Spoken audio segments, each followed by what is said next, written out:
name is Michael Gershkovich. At work, they call me Chef Mike. I'm the chef proprietor of Mike's Bistro in Manhattan.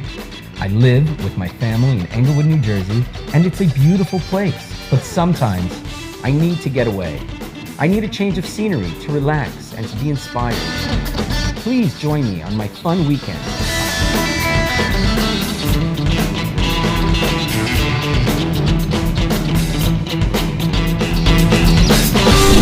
Hello, everybody. This is the Flanken that we bought at Evergreen today. We chose this because we want to make a Beef Bourguignon, which is a classical French stew with beef and red wine and aromatics. It is the quintessential stew that exists since the beginning of time. Let's open up the package. It's called 3 bones because it literally has 1 bone, 2 bone, 3 bone. And on top of it rests the meat.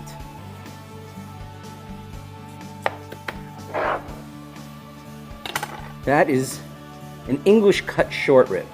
They would cut that in half and you would have a large, big English cut short rib. So let's start by getting this meat off the bone.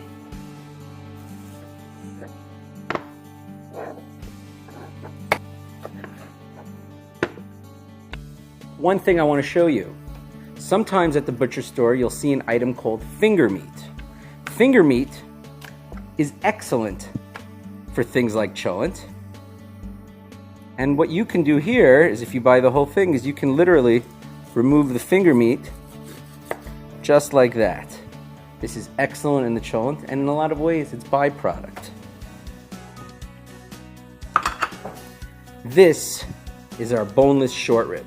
As you can see, has a lot of fat and connective tissue. I don't want to cut away all the fat, but I do want to trim it up so I'm not just cooking fat and connective tissue. You can see that this is a nice thick piece and this is a thin funny piece. They probably won't cook the same, but I accept that. I accept that meat is not perfect. So let's take a look at this. I don't want them to be tiny, but I don't want them to be tremendous. And I want it to cook at a reasonably even rate, so they have to be close to the same size. So I was thinking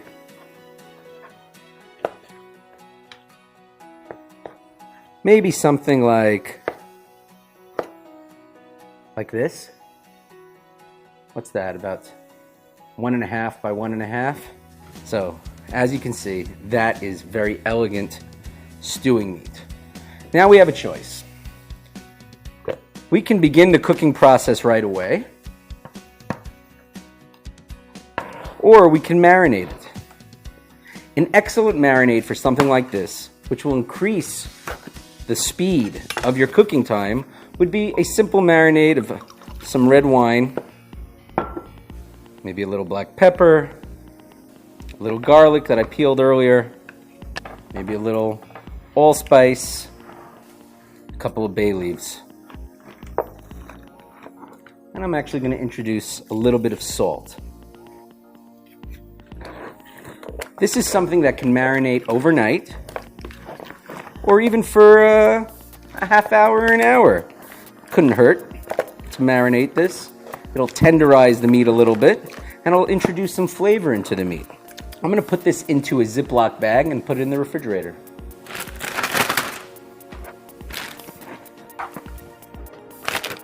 Our next step is to prepare all the other ingredients for this stew. Let's start with mirepoix. Little Spanish onion, and we're not going to cut these small. We're going to cut them into about the same size as our meat.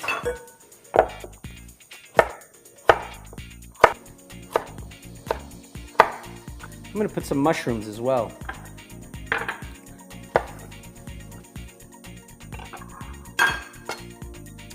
We're ready to cook our beef bourguignon.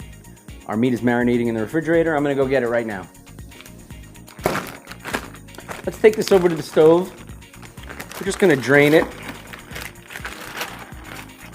We're going to continue to dry this meat by putting it into paper towels. Even though we marinated something, doesn't mean we want it to be wet, because wet things don't brown. When doing a stew, you're building flavors. The first step to a nice flavor in a stew is proper browning. You can see that the wine has changed the color of the meat. The meat is a little bit softer and already denatured. The cooking process has already begun. While I'm thoroughly drying the meat, I'm already preheating a heavyweight pan. This heavyweight pan will allow me to brown the meat without the pan cooling down. Let's start out by seasoning the beef with salt and some black pepper. Then I'm going to take some flour and I'm going to dust the beef with some flour.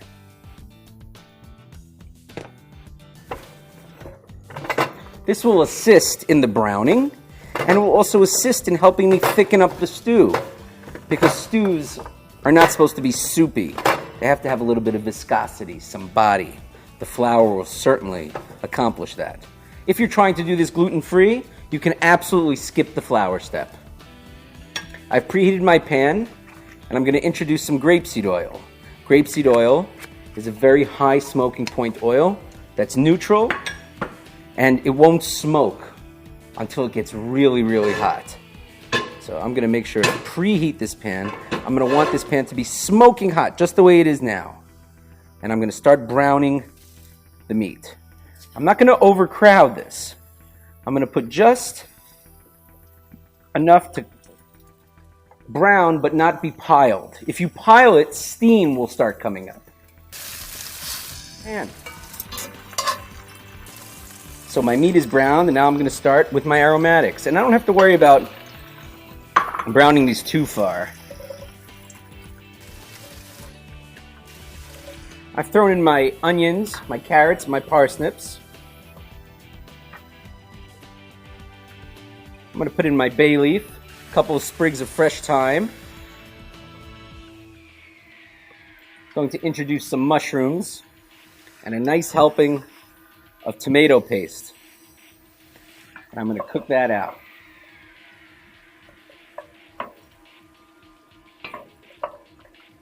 A little sprig of rosemary, a nice healthy handful of garlic,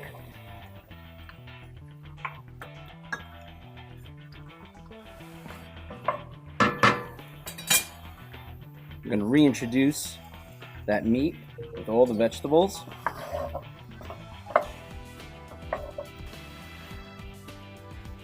See how much flavor is packed into that one pot? Here's where I'm going to introduce that red wine. I'm going to let that come down. I'm going to let that cook down until it's almost dry.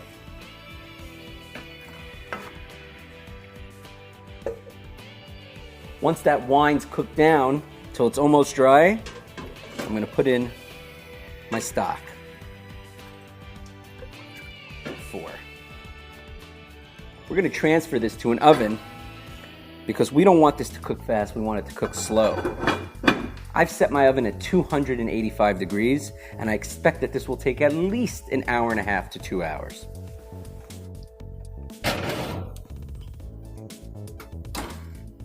It's been about an hour and 15, an hour and 20 minutes since we put our beef bourguignon in. Let's see where we're holding with that meat. We want to make sure we don't overcook it. We overcook it, it gets stringy.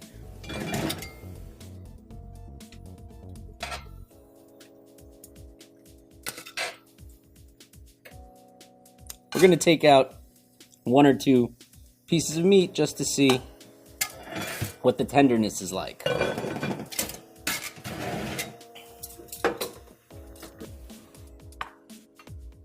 Notice I'm using the back of the knife to see if it's tender.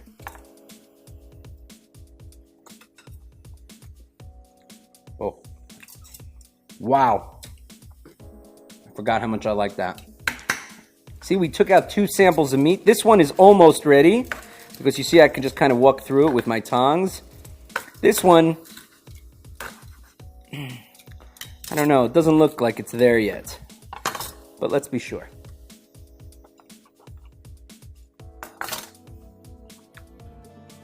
That is just so tasty. I'm inclined to take it out of the oven right now and let it just finish on the stovetop. Let the residual heat finish it and let it cool down on the way. Remember, there's a window of opportunity, and it's not huge. I would say it's about 20 minutes where the meat is tender enough or overcooked. I think we're right at the cusp of that. I'm gonna take it out. There we go. We're just gonna let that finish. This is a very thick pot. It's gonna retain heat. It's a Dutch oven. If you don't open it, it'll stay hot for a good hour, probably. I'll see you in about an hour.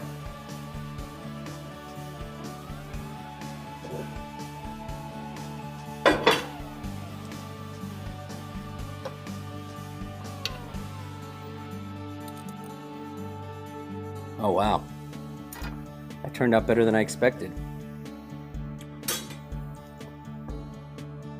The meat is soft, the vegetables are soft, the sauce is rich and thick because of the flour we used. I think I'm ready to bring this over, and I'm ready to plate this. And this does need a nice little pinch of salt and a little bit of pepper. These are some egg noodles that I cooked earlier that I want to eat with this stew.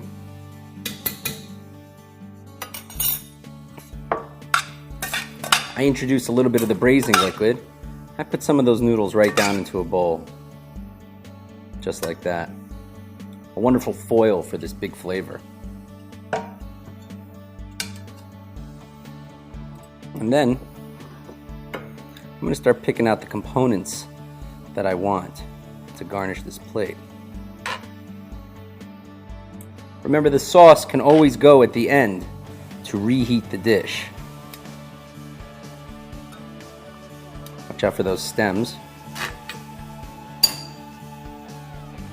Let me just put that delicious sauce over all the meat and all the pasta. Beef Bourguignon with egg noodles and root vegetables. A perfect fall dish. A perfect winter dish. I hope you enjoy it.